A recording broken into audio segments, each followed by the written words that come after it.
Hi and welcome back to part 2 of the tutorial series around writing deep house music. I'm Pablo Del Monte, label boss of East Recordings, and I'll play you a quick moment of the original track we were working from.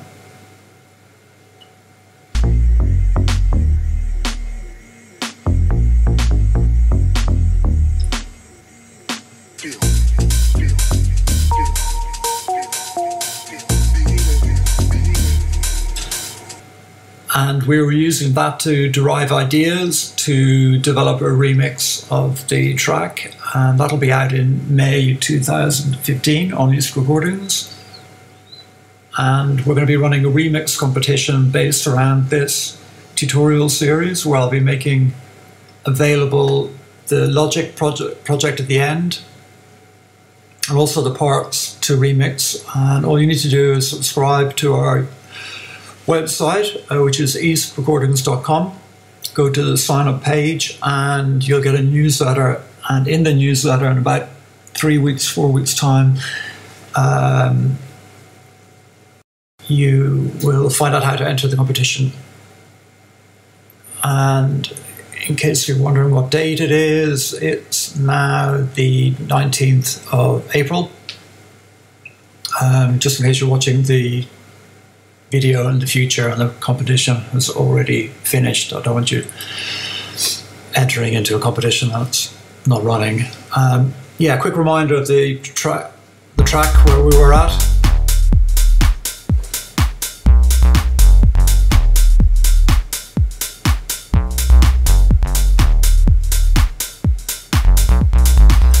What I had done is I had resampled the bass line from the original track at the end where we had no beat, and I'd used the flex pitch function in Logic to derive the MIDI data from the bass line, adapted it a little bit, and we've got a layered bass line with a top part and then a subby lower part.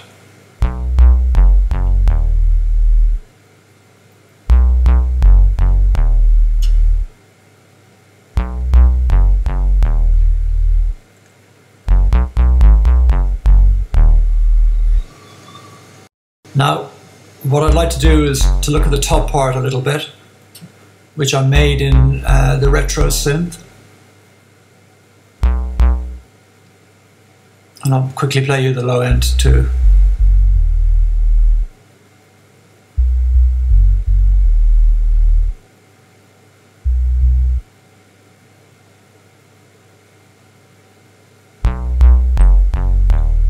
I'm going to roll off a little bit more of the low end because I think it's clashing with the lower part of the bass line.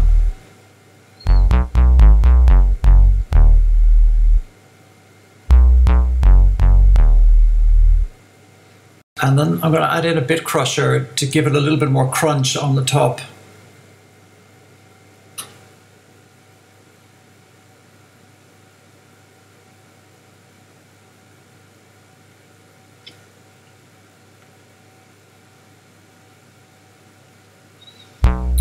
So I'm going to pull the sampling down here.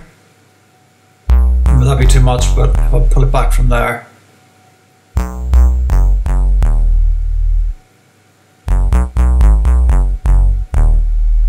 Now if I put the EQ after the bit crusher, you'll see that we've got new information here at the very high end when I add the bit crusher in. I'm going to roll off a little bit of the very top of that end of the information.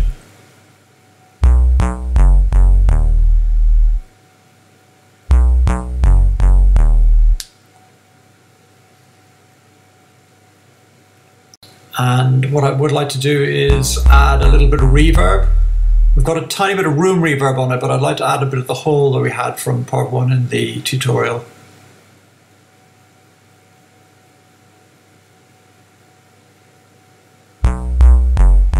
Turn it up a bit here.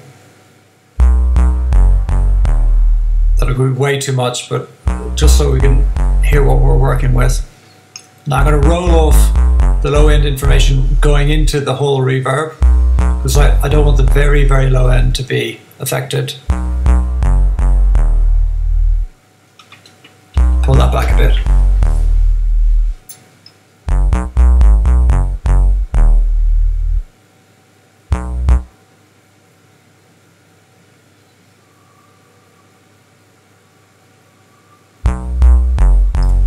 Just put a bit of room, space around the top part of the bass line.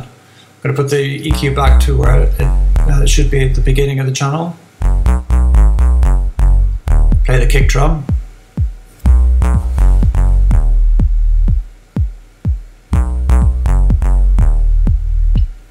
Bass is way too loud, it's going to pull that down.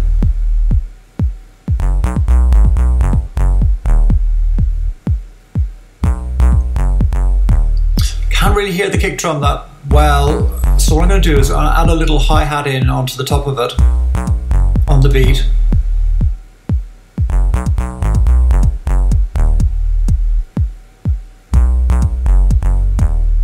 And that'll help it cut through the mix a bit more. And if I pull the decay back, it'll feel more like the top end of a kick drum rather than a hi-hat.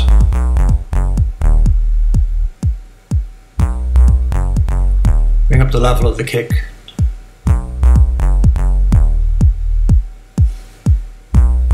Okay, better.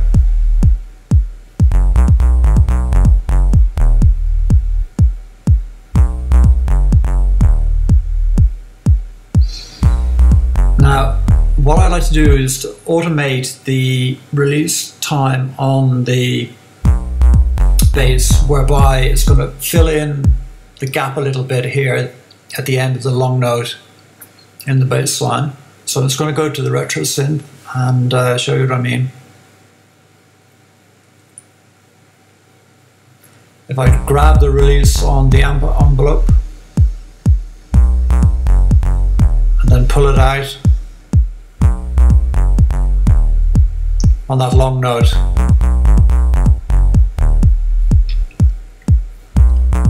it'll help a little bit. It's quite subtle actually, because it's already a fairly long note.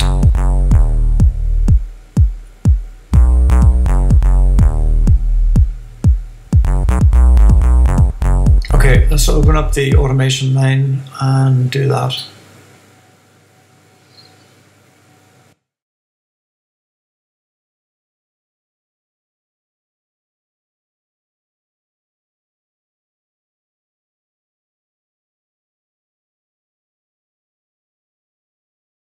Just going to create automation and points here at the end of the long note.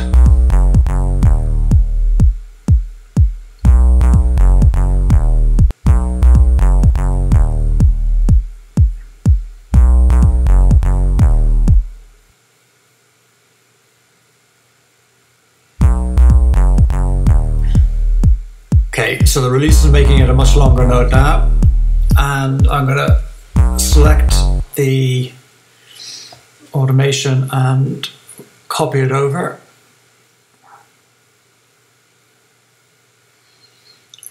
So that we've got it happening at the end of each of the 4 long notes in the bass line.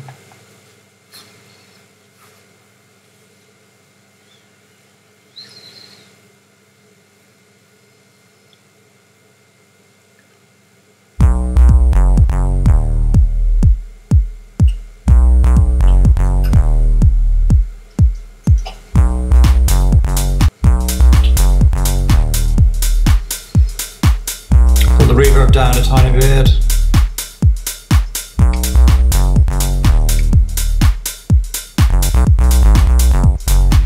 The level down a bit again.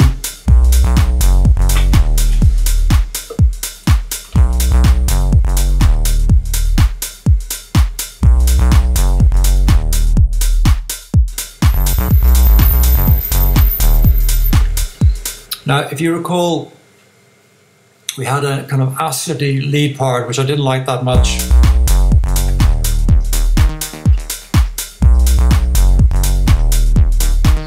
What I'm going to do is I'm going to bounce it down into audio, and then we can keep it and maybe use it later in the track, but I'm not that keen on it.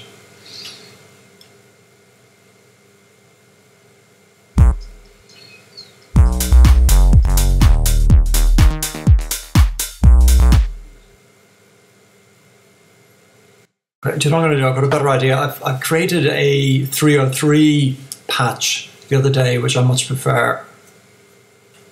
And I've saved in the user patches in the library.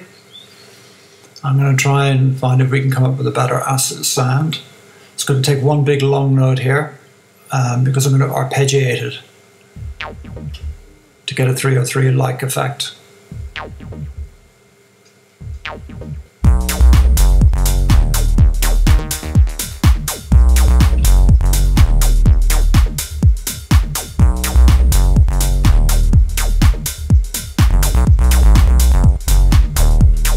Show what I did to make the 303. I took the default patch on the ES1.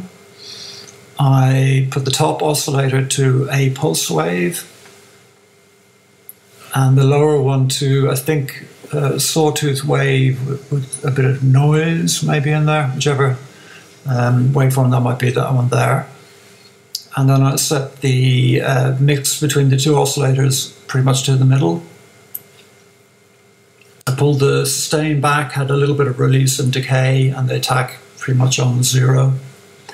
Very important in a 303 sound is to have a glide between each note.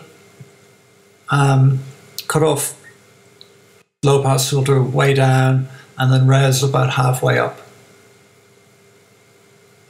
I've got a little bit of modulation from the LFO on the filter cut point. And then I've added an EQ rolling off the low end. I'm going to push that up a bit further. Added a little bit of top end and took the mid out a little bit. Then I've added a bit crusher, which is actually doing nothing at the moment, but it will give me the option of doing that if I want to. Ensemble, just to make it a little bit wider, I've used a patch from Logic called Vintage Dimension. It's not doing a lot, maybe making it a bit creamier. But very important, I've got a tape delay with a 1/8 note delay on it, with a low cut and high cut on the delay. And yeah, not very wet, only a little bit of wet, but a fair bit of feedback to give it a bit of kind of that delay jangle at the end of the acid lick. And then most importantly, I've added an arpeggiated part, playing a 16th note arpeggiated pattern.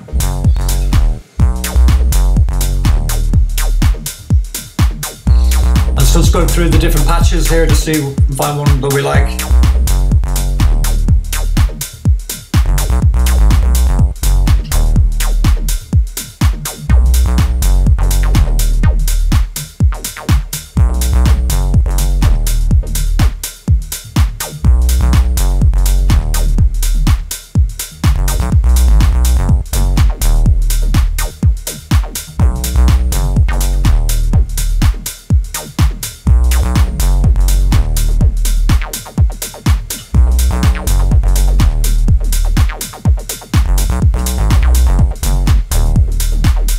Yeah, I like that one.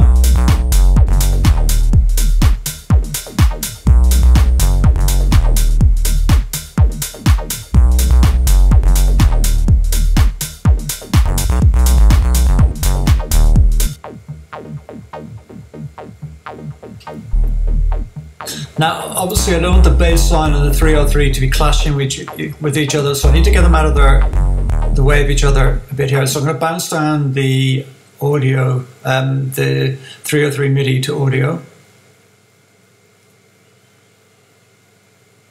And then I'm going to automate the volume level,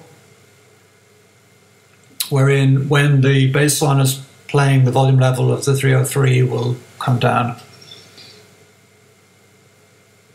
And I'm going to avail of the new region-based automation in the Logic 10.10.1 update.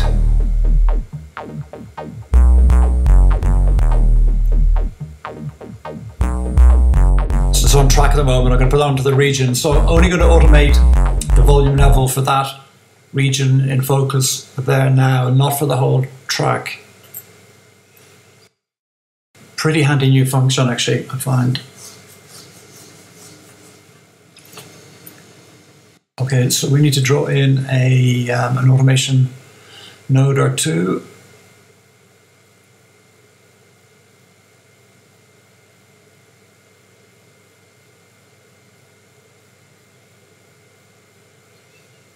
And then in that gap, which I've been talking about, I'm going to leave the volume normal.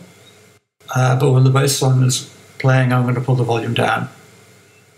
In fact, I'm going to need to make a double node on each occasion. Double node on each occasion. To avoid that problem happening.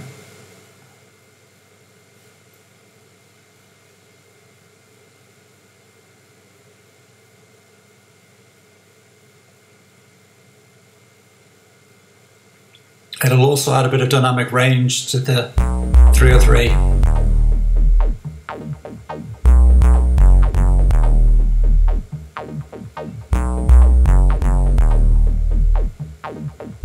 Now, one problem with adding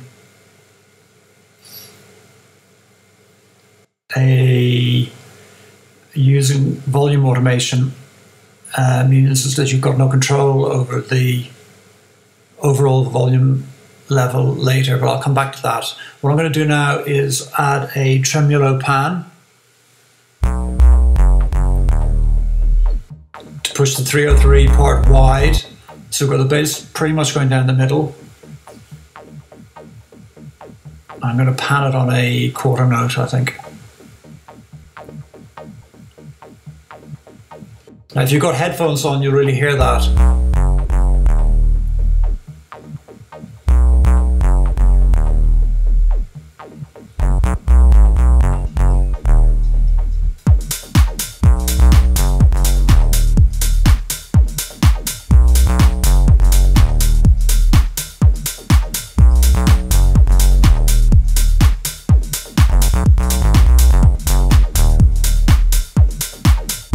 Down again further.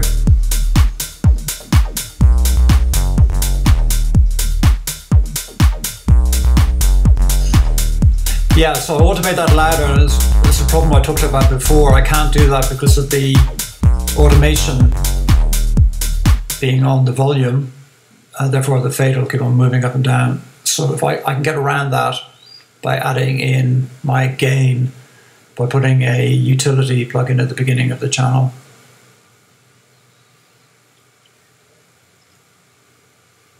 I type in maybe 2 decibels of dB of gain.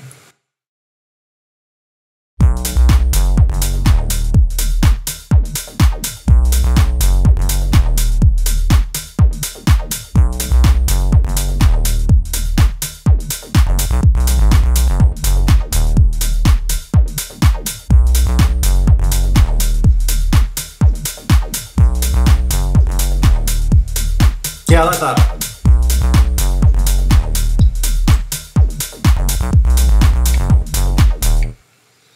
Okay.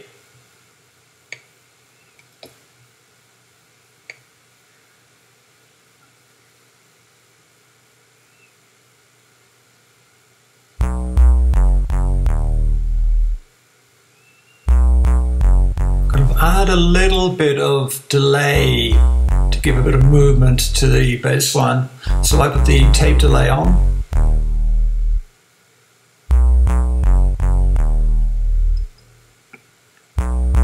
Roll off a bit of the low end of the delay.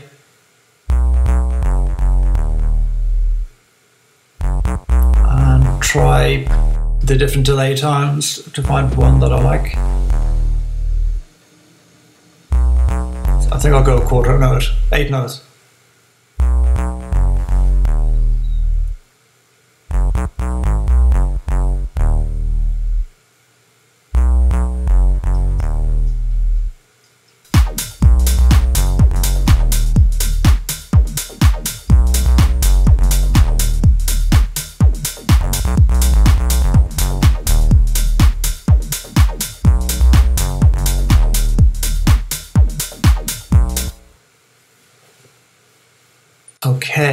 Let's have a look at the kick drum again and the clap.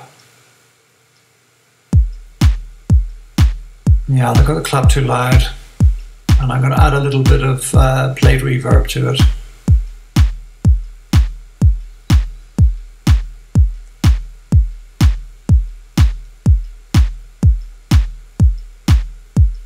Add too much to begin with. Name my channels up.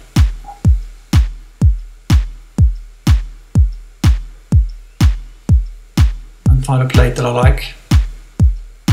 Should we begin with the drum plate? Add a bit of pre-delay.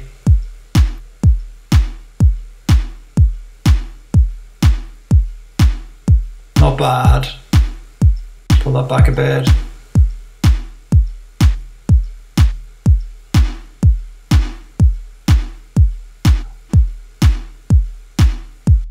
Let's try and find a brighter one, a brighter plate.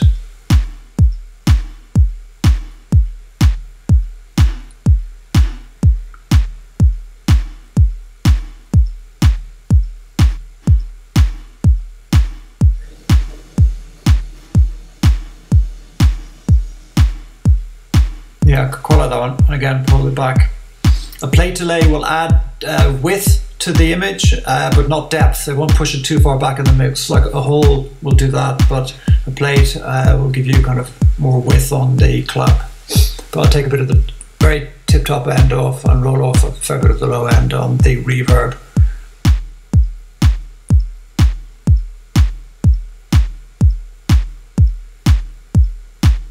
Without. With.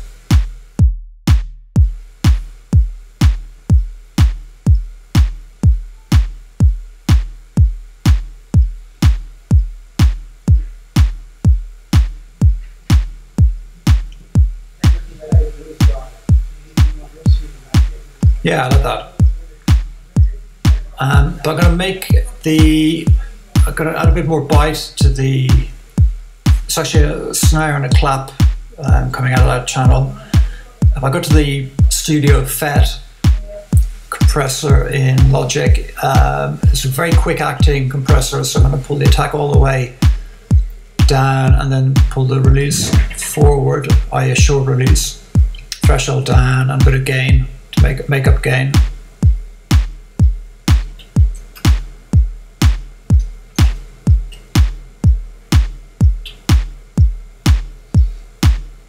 Now you watch that needle moving very quickly, and if I move to graph mode, you can see there's a very sharp knee on the compressor curve, which means it's going to be acting very quickly. If you compare that to the Studio VCA, which itself is a very quick acting compressor, but if you look at the graph, you'll see a much more gentle knee on that particular graph.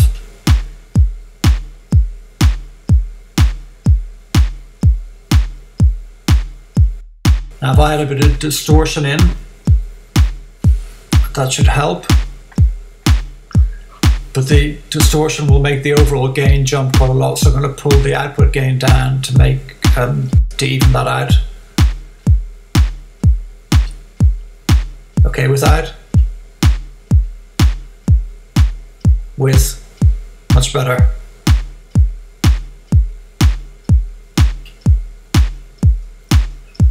So our open hat and our top loop.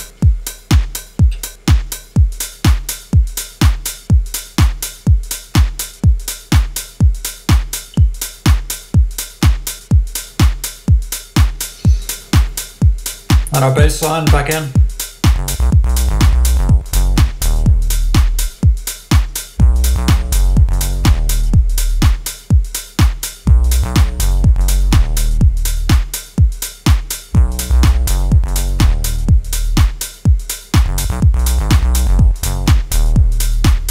Yeah, I like that. Our 303.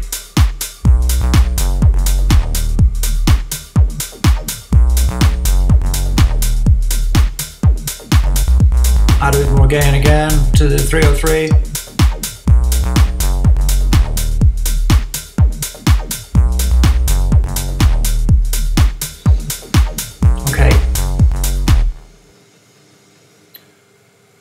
Now I think we should bring in a bit of vocal from the original track, which I've got here ready. I'll drag it in like that. And I'll bring the actual part where the vocal sample is up to the top.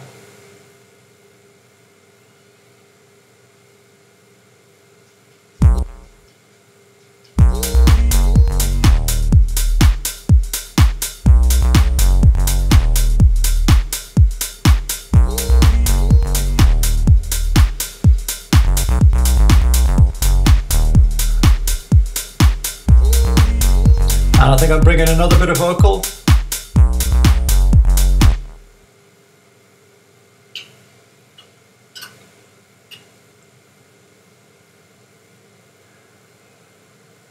And again, bring it to the top.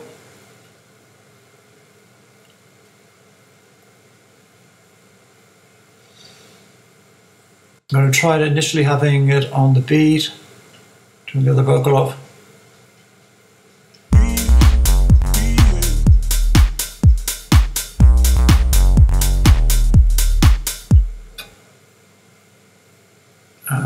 Yeah. Actually, before I loop it out, I'm going to put a little fade on the end.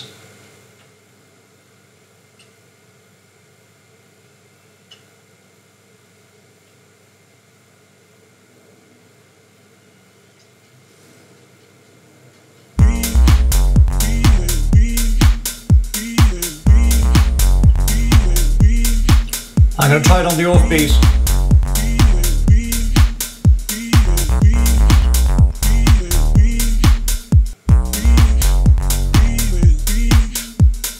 I think I prefer that.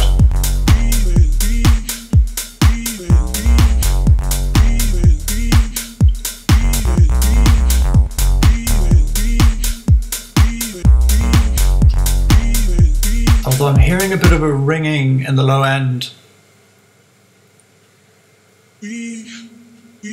which I don't like too much. Just going to try and find it with an EQ.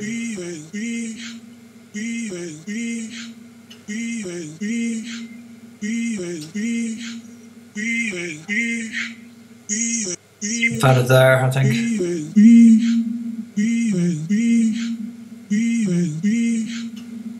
And I'm going to add a little bit of top, around 2K, 2.5K, 2K.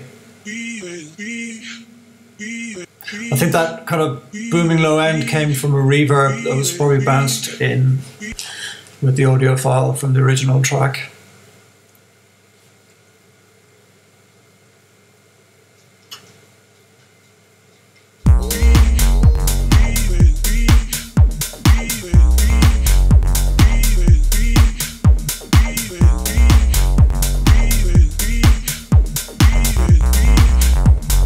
Yeah, I like that. Now I'm going to try making a vocoded part out of the audio sample that I've dragged in. Now I wouldn't normally use the Logic vocoder because I don't like it that much, but I will today because I've made a promise only to use native Logic plugins in the tutorial. What you need to do is set up the Evoc 20 on a new MIDI instrument track, and then send the vocal audio to a bus, but to have no output from that bus. And I think to begin with anyway, I'm going to take the output from the vocal channel off, and then on the input, sidechain input of the vocoder, you're going to put the bus that's receiving a signal from the audio channel.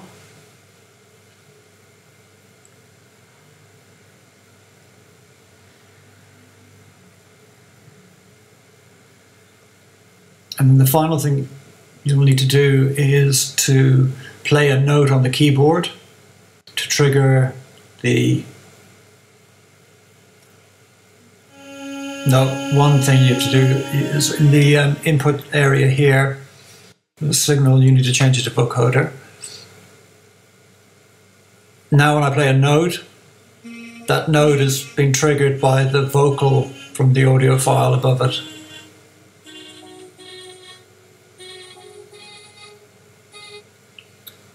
So what I'm going to do is going to try a few different chords out that may or may not work.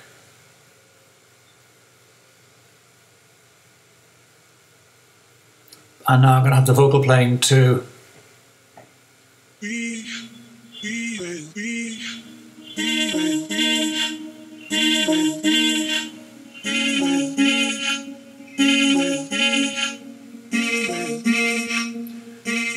Now, I haven't got my keyboard app working, but you can tell what notes I'm playing by looking up here in Logic.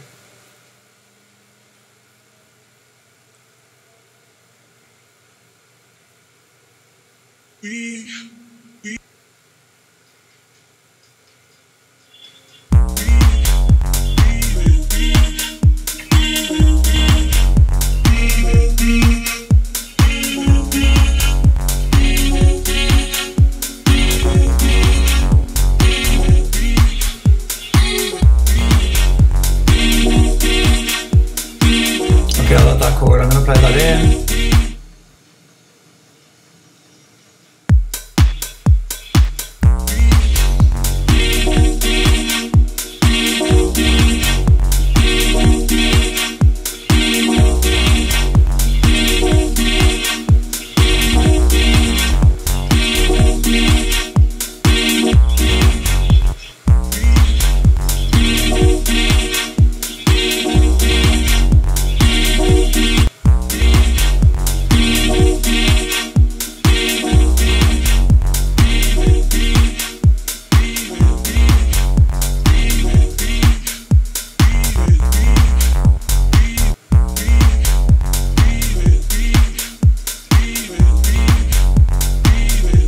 So have a quick look at the chord.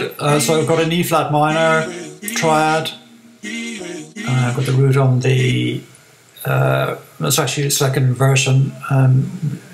So we've got an E flat, G flat, and we've got a B flat.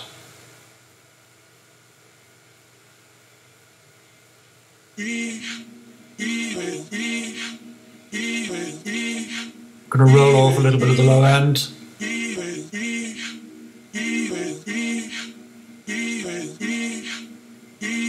And I might sidechain compress it as well. I can't remember whether I created a sidechain channel in tutorial number 1. I think I did. Yeah, I did.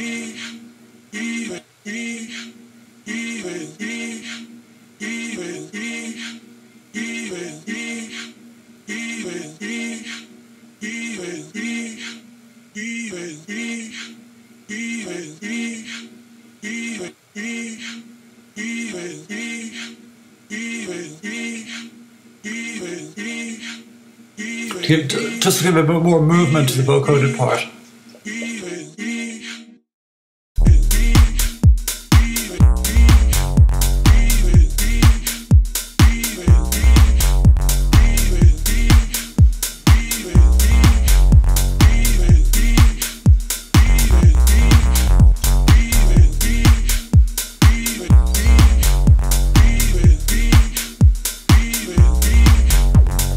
Probably a bit too much with the 303 part playing at the same time.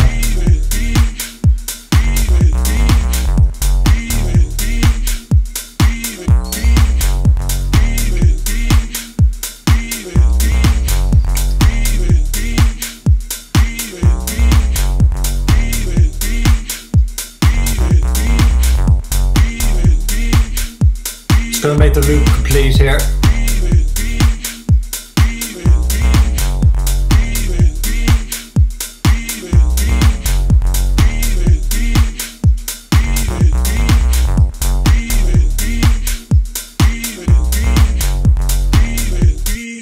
Now, let's play around with a few parameters in the vocoder. I'm going to roll off the low end to begin with.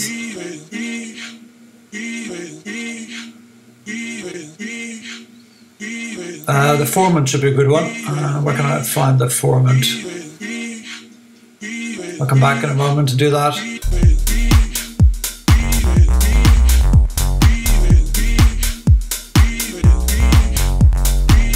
Yeah, okay. Now, formant, where are you? There we are.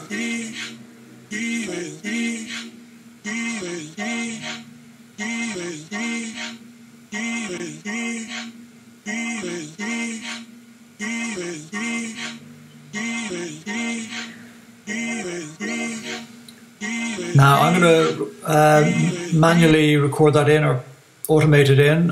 So I'm going to assign the formant shift to a smart control. So if I click on learn and move the parameter in the vocoder, then I've got it. No, I was going to automate it in, but actually no, I'll record it in. Put it in touch mode and go back to the knob where the formant shift was assigned to. Hit play.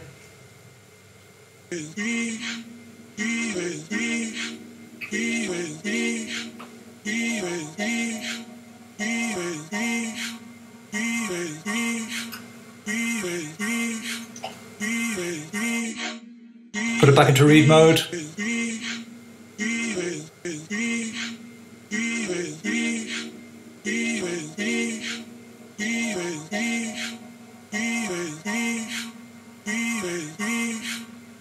I like that a lot.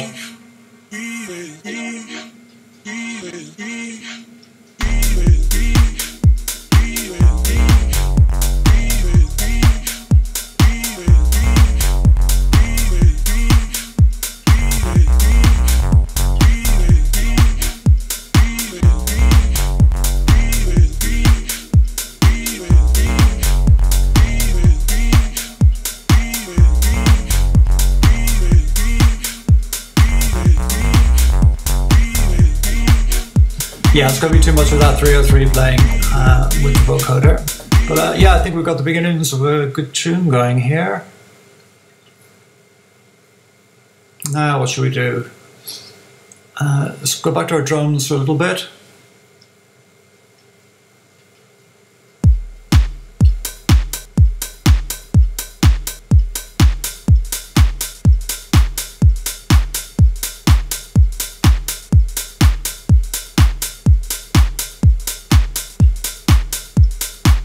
So I want to have a quick look at the kick drum. Got a big gap in the middle of the kick drum in the frequency range, so I think we should look into layering in another kick drum.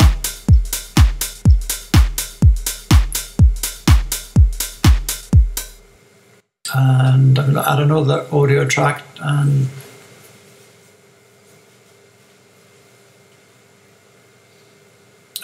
this time, rather than using a drum machine, I'm going to use a sampler. Actually, I'm going to grab a clap beforehand. I'll come back to the kick drum in a moment. I'm going to layer up a wide clap to complement the one we have at the moment, which is going down the middle, and it's made a little bit wider by the plate reverb, but it's essentially fairly mono. So just auditioning through my samples here, I'm looking for one that I've created before that's got width on it.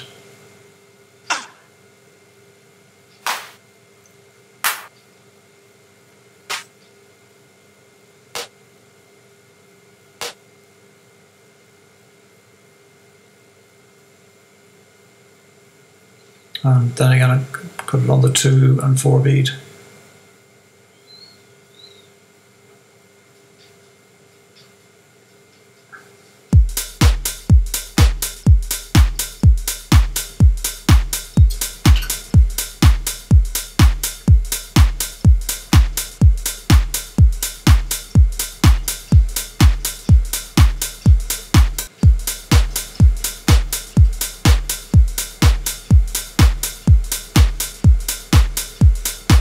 Now, if you've got headphones on, you'll be able to hear that it's a fairly wide clap.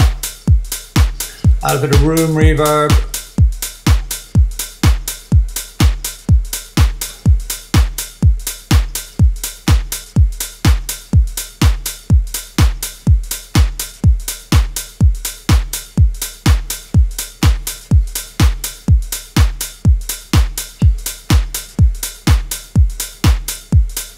And okay, let's get the do a similar thing for the kick drum. Actually, you know what? I'm going to try putting a synth kick drum to complement the sample-based one we have already.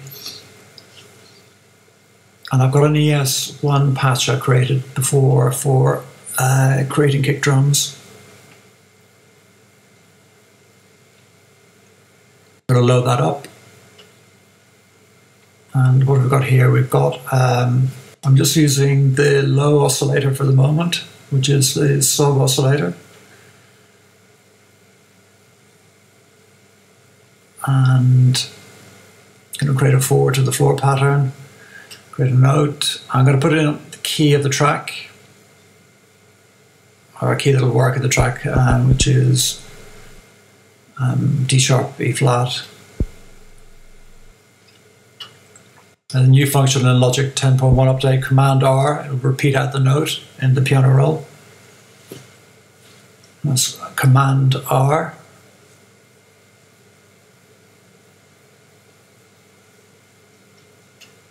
Without.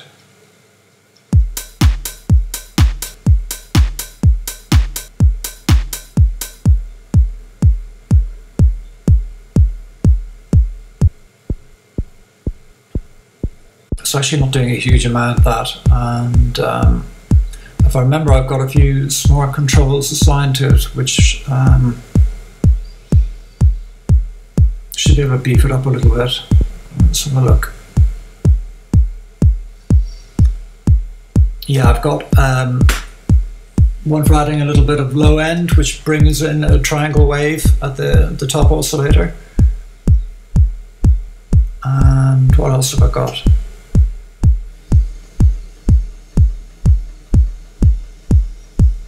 I've got a bit of hold, which will pull out the sustain on the amp envelope.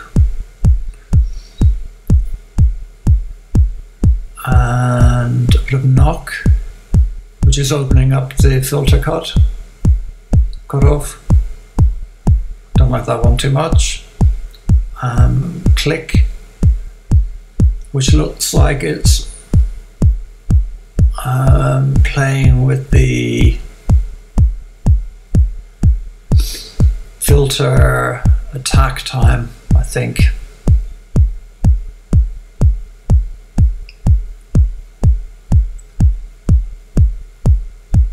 Attack, which will be the attack on the amp envelope.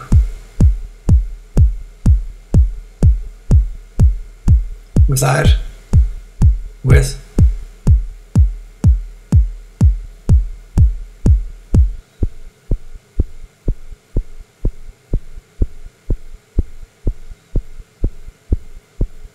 You know, I think it's a bit rubbish actually. I'm going to go back to my original idea, which was to drop in an audio sample like we do for the clap.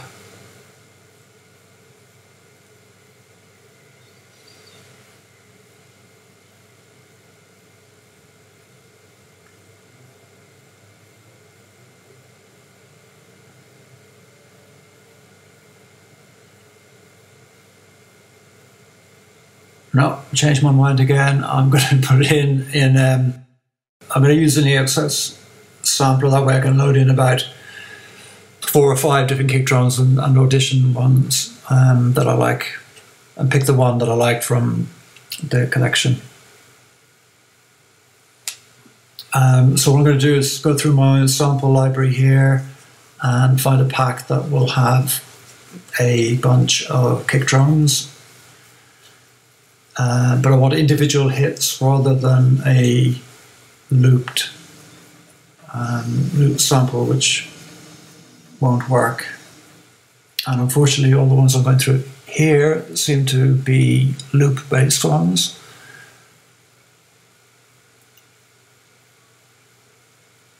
Oh, here we are, one with Wow, all of 5 kick drums. That's a bit weak, but anyway, purposes of time, I'll drop them in here.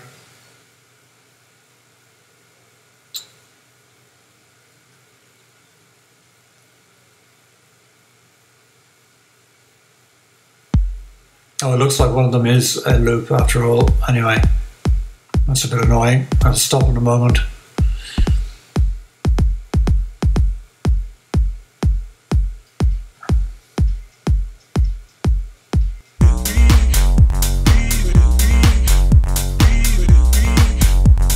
Okay, let's get some MIDI data in to trigger the second kick.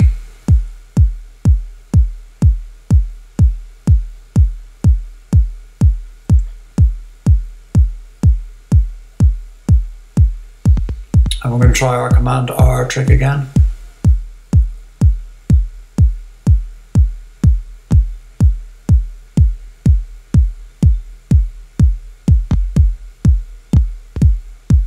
Yeah, that looks like the sample is a loop. I'm going to get rid of that in a moment.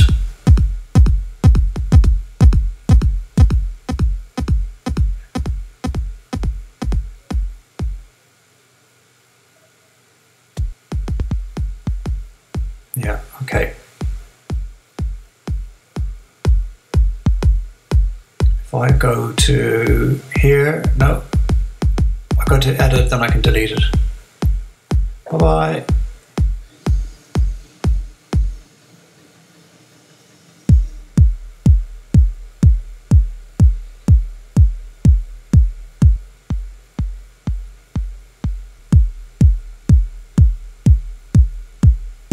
Okay, the two together are a bit more beefy, aren't they? I won't get into the whole tuning business like we did before, because you've already seen me do that.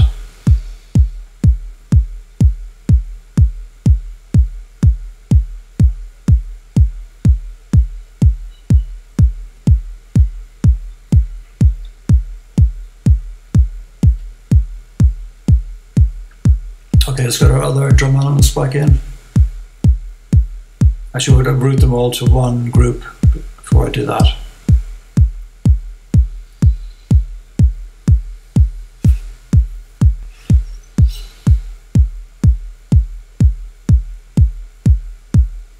Add in the top loop too.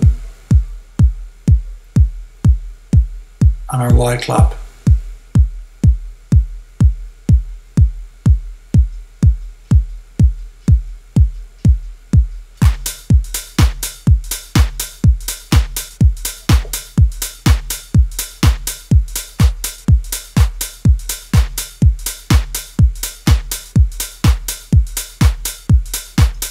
I'm going to put a compressor on the group to glue them together a bit. I'm going to go for the new Studio VCA, which is like a like an SSL-G compressor type model.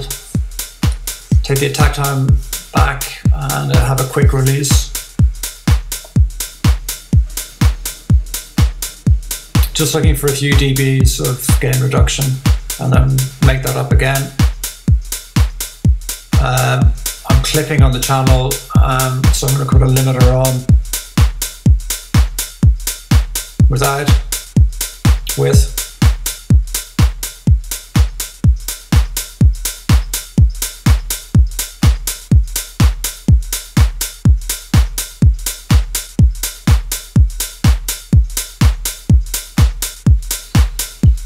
Bassline.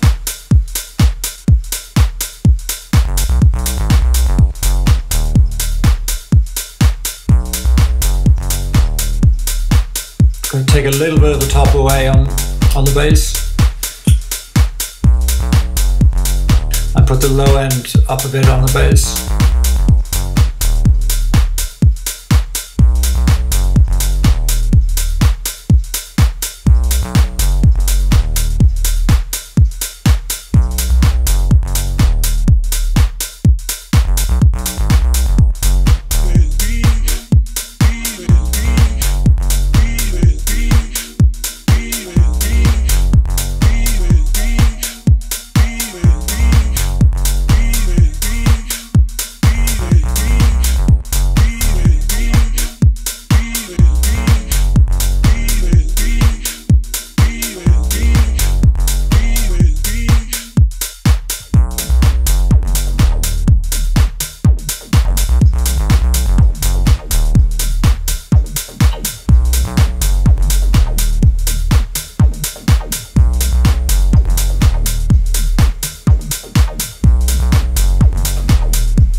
And that's our wide clap. I'm going to roll off the low end of it and the very tippy top.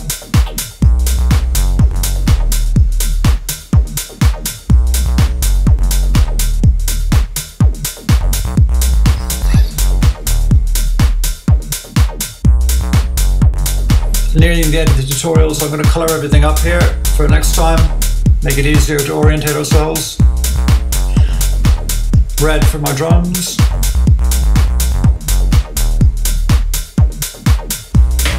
Bass going to make blue, and 303 orange. Vocal parts going to be yellow.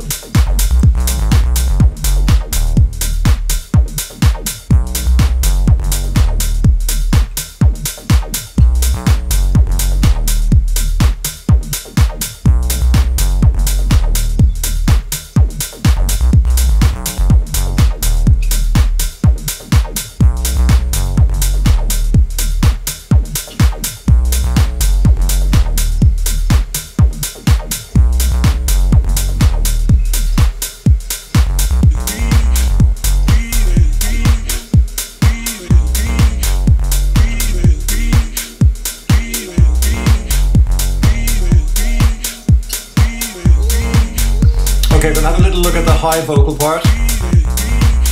I'm going to put a delay onto that.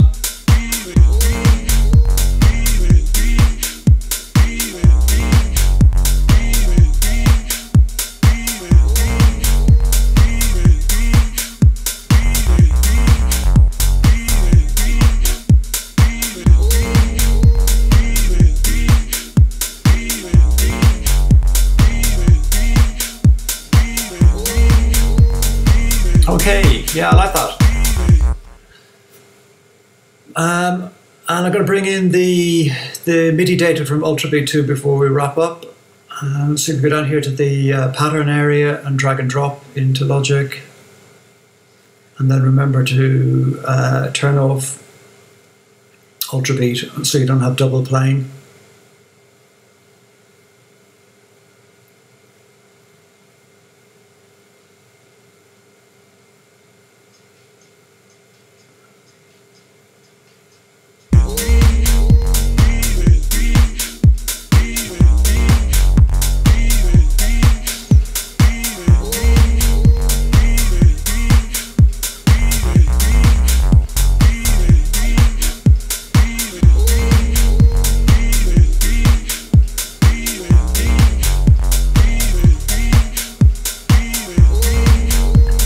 Great, I think we're pretty much finished for today. So the final part will come in about 2 weeks' time, and I'll have a little bit more information about the remix competition then. You've probably gathered by now that if you're looking for a sharp, to-the-point video on a given topic, like oppression, my tutorial series isn't for you. It's a bit more lengthy and in-depth. I'm pretty much writing as I go, so I know some people don't like that type of tutorial and some people do, so that's the way I prefer to do them.